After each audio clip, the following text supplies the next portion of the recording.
In 2015, an obscure mosquito-borne virus that had laid relatively dormant for over 60 years broke out in Brazil before sweeping across Central and South America and the Caribbean, causing hundreds of thousands of human cases. Within a year, more than 100 million people were infected, and at least 3,500 babies were born with microcephaly, a brain condition characterized by a reduced head size and neurological disorders. The explosive emergence and magnitude of the Zika outbreak and its resistance to initial efforts to combat the disease alarmed both local and scientific communities, revealing a stark gap in understanding about the causes, risk factors, clinical spectrum, and possible responses to an unexpectedly ferocious infectious disease. By 2016, the World Health Organization had declared Zika a public health emergency of international concern. I am now declaring that the recent cluster of microcephaly and other neurological abnormalities reported in Latin America, following a similar cluster of French Polynesia in 2014, constitutes a public health emergency of international concern. The race was on to unpack the pathogenesis of the disease and to pinpoint why it appeared to restrain its geographic spread within an area that had never before been affected.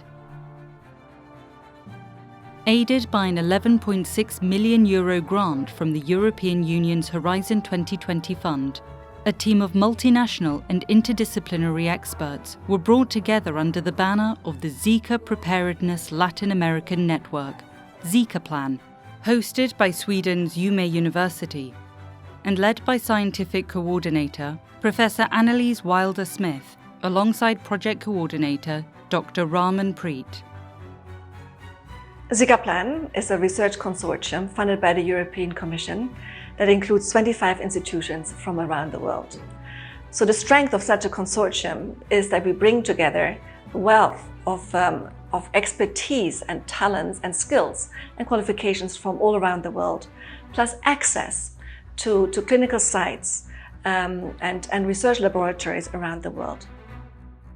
Zikaplan brought together 25 research and public health organizations in Latin America, North America, Africa, Asia, and Europe, many of whom had collaborated previously to tackle the dengue virus, another notorious arboviral disease, similarly spread by the same Aedes aegypti mosquito. The fundamental question that Zikaplan needed to answer was why? Why now? Why the Americas? Investigating the evolutionary mechanisms underlying Zika virus emergence would not only help to shape the public health response urgently required, it would prevent the spread of the disease and, crucially, ensure that the world would be better prepared for subsequent epidemics. Named after a forest in Uganda where it was first isolated from a rhesus monkey in 1947, Zika virus was previously recorded in Africa and Asia in the 1950s.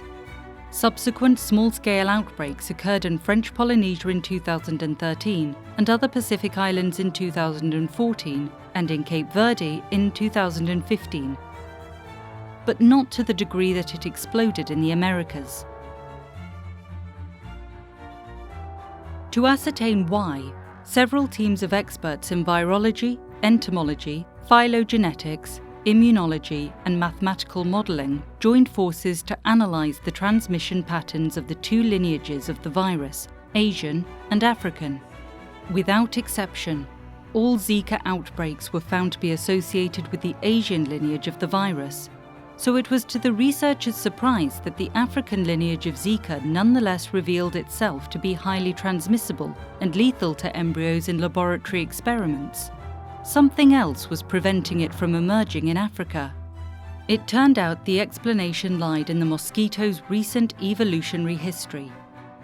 The Aedes aegypti mosquito is native to Africa, but a few thousands of years ago, it gave rise to a globally invasive subspecies adapted to the domestic environment.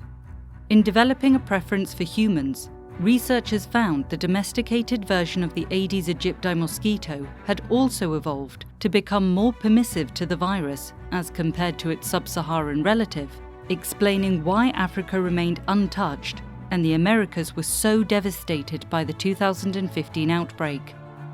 These findings, facilitated by the multi-layered and interdisciplinary approach of the Zika plan, have greatly advanced what we know about the factors that promote or prevent arbovirus emergence.